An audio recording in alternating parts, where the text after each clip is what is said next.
اذهب به.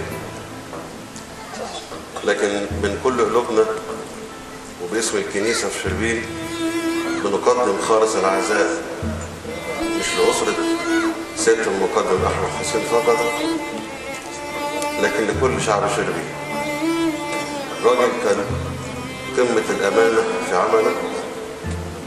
أنا كنت على التليفون معاه الساعة 5 العصر، كان في موقف كان بيخلصه لنا في المركز بكل إخلاص وبكل أمانة وبجدية في عمله، أداه بكل واجب. كنت بقدم له كلمة شكر في التليفون، لكن فوجئت برد فعله: يا ابونا ما فيش شكر على الواجب، أنا مكلف من قبل مصر بحماية كل المصريين. فقدنا راجل عظيم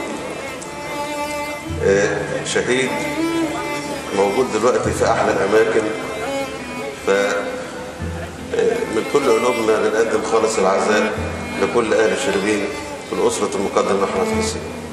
شكرا.